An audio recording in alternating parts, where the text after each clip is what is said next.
Fighting a counterinsurgency of the nature that the Taliban presented was as combat-oriented as anything we've seen since Korea or World War II.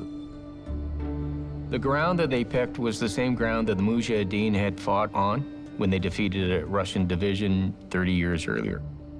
It's the same ground that they beat the British on in the 1800s. This is the same piece of dirt they've been fighting over for hundreds of years. The White School was a Taliban stronghold that was being used as their base of operation. The White School was in one of the biggest kill zones that the Taliban had created, a very large, over a kilometer long. Operation Medusa was actually the second operation to take the White School. The White School was the same objective that the 1 PPCLI battle group had trouble dealing with about a month earlier before Medusa. So it wasn't really a school? No, it's not a school at all. I had a field troop in the north attached to Bravo Company, and they were staging out of Patrol Base Wilson. The idea was to sandwich the insurgents in Panjwai by approaching from the north and from the south across the river. With an attack launching from the south, there was a chance that the enemy would begin to withdraw north, where we'd be waiting. Hammer-and-anvil kind of strategy. With 3 companies worth of labs, we were the most powerful fighting force since the Soviets were there. The Americans had nothing like that. In the end, we were it. We were the only show in town that could do the job. This was going to be the biggest battle NATO's ever had, before or since.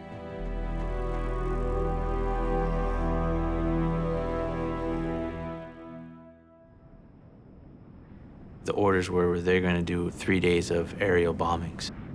So they were going to soften the defenses up of the Taliban. We had actually dropped leaflets saying, you are to leave this area. And they had marked off, you know, if you're found in this rectangle, you will be seen as a combatant and you will be, you know, taken out. We started seeing people sort of surging out. We were checking people, searching people to make sure that they weren't armed or, you know, Taliban trying to flee the area. Picture like a classic movie where all the civilians are fleeing, you know, and yet all the soldiers are going in the opposite direction. Once they started with the airstrikes, we're sort of hanging out on the sidelines, so to speak, waiting for the order to move. Anxiety was starting to kick in. The initial plan called for 48 to 72 hours of bombardment to soften up the target. The decision was made to abridge that by General Frazier, I believe. To use air power alone and just bomb everything off the face of the earth would not have defeated the enemy. They would have moved out of the way, or they would have hunkered down in holes, because you can't destroy everybody who's hiding. Doing that also disenfranchises everybody who owned a house there. We were not there to destroy the homes of people. Combat is basically everything we had trained for up to this point, so yeah, I'd say we were kind of raring to go. We really had no clue what was coming. Charles' company then was to advance across the river and get up onto the White School and seize it. Ideally, it would have been unopposed, but what they drove into, Charles' company drove into, was a very determined enemy. When we first pushed off, it was pretty quiet. We hadn't seen combat up to that point, so we didn't really know what to expect or you know, what we were looking for, really. We dismounted from the labs, and then we went forward. It was disheartening, you know? Like, you're looking around like, why are we walking in a line, straight line, you know? World War I style. I remember looking up and seeing this green pen flare, and I thought, man, that's weird. Why is there a pen flare just going up in the air? So the Taliban had sent this up, and that was the signal letting everyone know that we had gone far enough into the trap. Charles' company literally marched into the guns. Then they open up. They essentially lured us into that kill zone. All hell broke loose.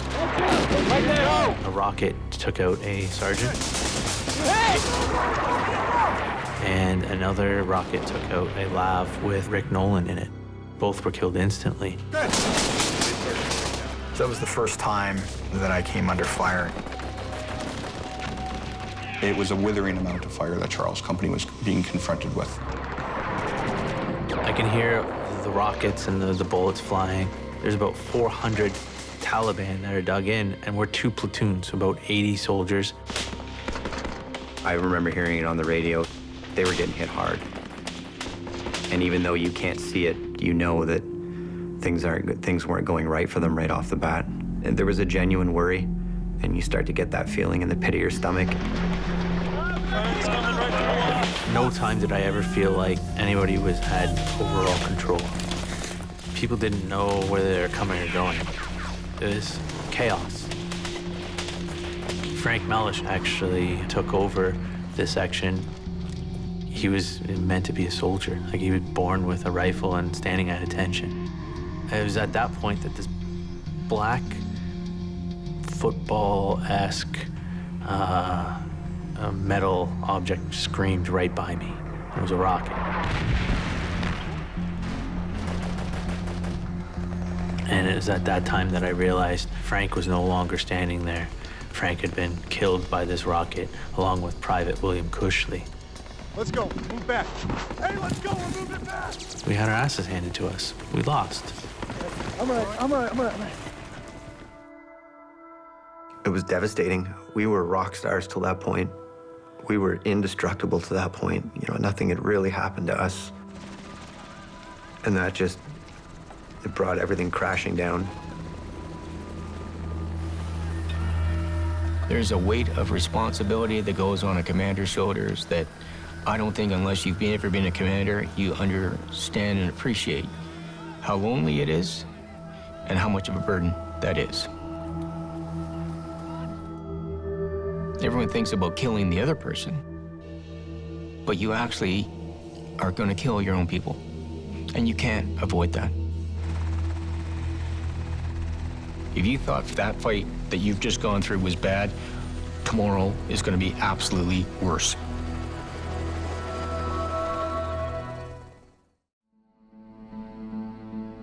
The Taliban that day got lucky. Charles' company had done a great job getting onto the objective, but the Taliban got lucky and killed 2 NCOs and 2 soldiers. And as a result of that, we had to recock and attack again onto the same ground. The next morning, we had our orders. We were going to cross again, and we were going to do the show of force again. One of the opening salvos was going to be a strafing and bombing of White School by A-10s on the morning of the 4th. And that's exactly what transpired, or where things started to go wrong again, as we now know. The way the sun rises in Afghanistan is such a weird way. There's this hazy, dingy light that comes up. The sun was trying to cut through this smog, this pollution, this filth.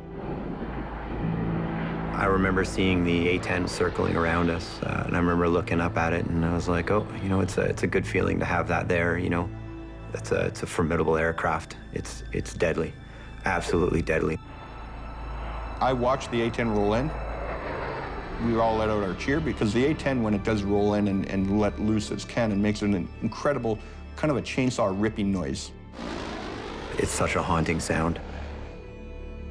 I don't even know how to explain it. It's loud, and it sounds like almost like a moose call, but it echoes. Just echoes off the mountains. It's so loud. And the next thing I know, I'm tossed in the air. I remember I land face first and skidding across the jagged rocks and this dust. I remember marveling at the aircraft, and I was like, I turned to the guys over the side, and I was like, looks like somebody's getting breakfast, or it looks like somebody's eating it, or something to that effect. It was then that the blood began to pour down my face, and I'm trying to catch it with my hands, They'll try to save it, I guess. And as I'm trying to save this blood, it begins to overflow. There's so much blood pouring into my hands that I have like a handful, you know, like when you wash your face and you let it fill up. I sit before you as a man that knows what it's like to feel the wind on his exposed brains. What turned out to have been an American A-10 Warthog had accidentally strafed us. And the pilot was looking at Charles Company's garbage pit where they had eaten breakfast and were burning their garbage before mounting their vehicles to fire me in. And so when the pilot had rolled in, instead of rolling in on the school, he rolled in on Charles Company with a couple of bursts of his cannon. The radio cracked, and there was pure panic on the other end of that radio. I remember them saying friendly fire, and my stomach just sort of sunk right there. I felt sick. I remember throwing up over the side of the vehicle. And how bad is it? 1 killed, 34 wounded. And it was just like, I remember I repeated the number and I said, what? And so essentially the Battle of Panjwai was over for me. And in the 48 hours, 8 platoon had gone from 40 to 5, from either killed or wounded. That's something I'll never forget.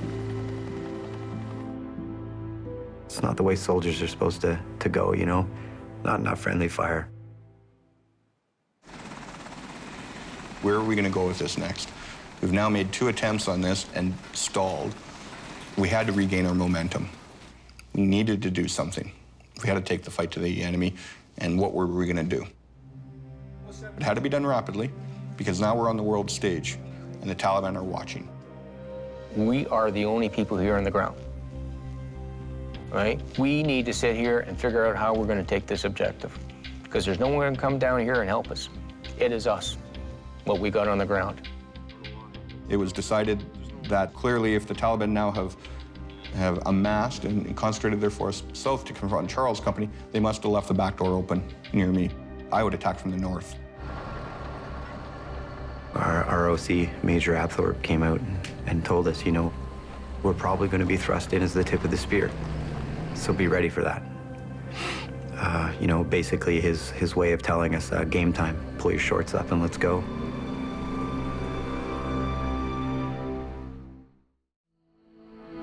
This is it. It's going to be a hard fight. We will succeed in this effort and defeat an enemy in a very small piece of ground, but a very important piece of ground here. We recock yet again. We're not going to show the Taliban for a third time where we're coming from. We're going to slowly move down from the north and come down and build our own road to nullify the IED threat with all the roads that are there. So we take 2 bulldozers and we create our own path. The Canadian bulldozers that I had in my inventory, our heavy equipment is, it's old. Major Gasparotto wasn't happy with the state of the armor and the equipment. Tapping into the ingenuity of the sappers, they found their own armor. They welded it onto the civilian equipment. We did our very best to make these bulldozers and the rest of the heavy equipment as safe as possible. The soldiers called it Mad Maxing from the movie.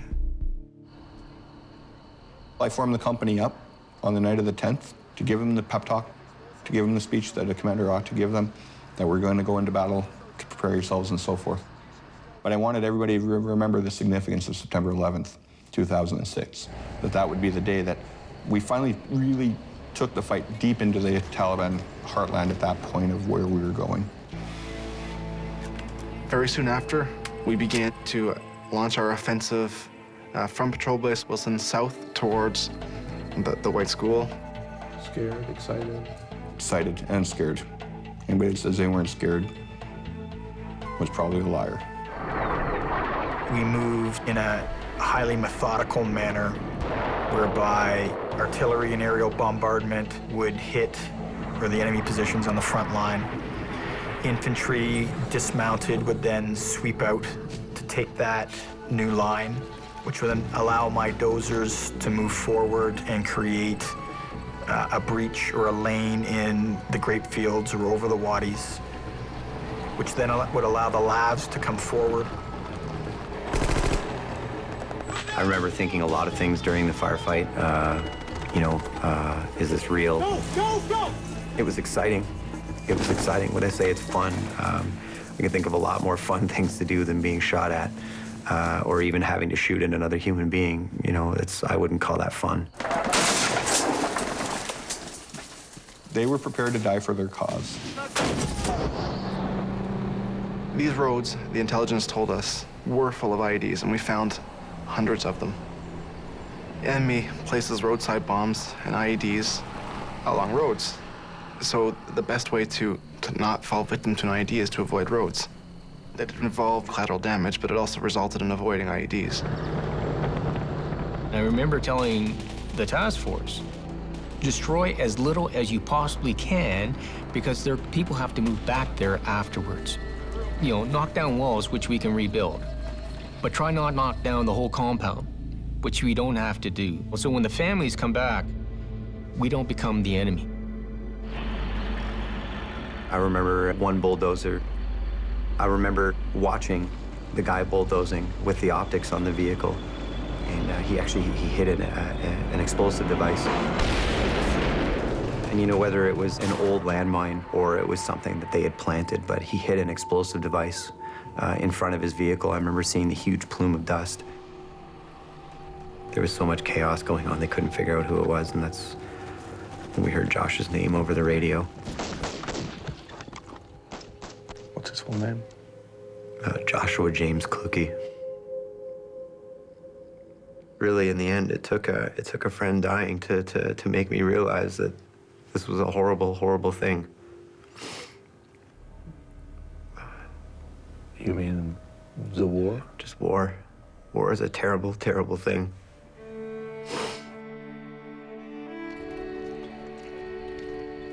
By the time we had made it down to the White School, the enemy had largely withdrawn. And they realized that they couldn't fight our overwhelming firepower. We finally owned the White School after weeks of blood, sweat, and tears. We'd finally taken that piece of terrain, which became very much a symbol to the Taliban, and they're holding out.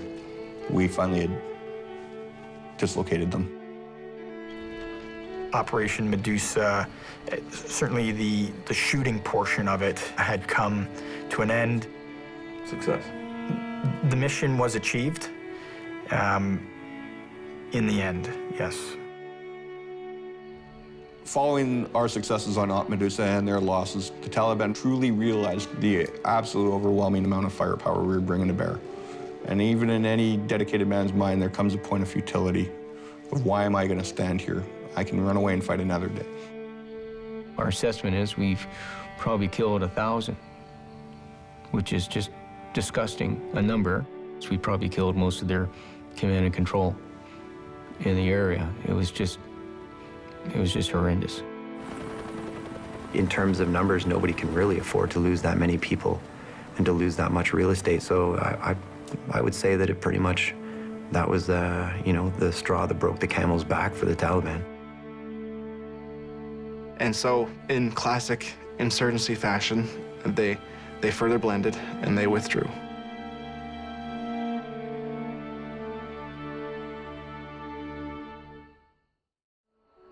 Operation Medusa, it was a pretty big turning point in the Kandahar province. I think it was a huge victory in terms of taking away real estate from the Taliban. We did that. We took away part of their control, loosened their grip. We basically, we kicked them out of their home, took them out of their birthplace. We took it away from them. I sincerely believe that Operation Medusa was the battle that saved Kandahar and protected the legitimate government of Afghanistan. Without it, I believe that the insurgency would have spread like a cancer through the suburbs of Kandahar city and completely toppled that local governor. And then the rest of the country would have followed. So Operation Medusa showed the resolve of both the coalition and the government of Afghanistan to stop the insurgency from spreading. After the Operation Medusa, they changed their tactics from coming into a direct fight with us to the traditional guerrilla warfare. But what ended up happening was we didn't look at the root cause that caused this whole issue, so population went back to supporting the Taliban, and the Taliban came with even greater resurgence because they said, see, here you thought they were really going to help you, they didn't again, did they? We were doing, I think, a lot of the right things. We were not going to win that conflict in the year that we were there. All we could do is just move the yardsticks a couple inches down range and hand it off to the next guys, because this was a conflict that was going to be measured in a generation or two. We wear the watch, but they have the time.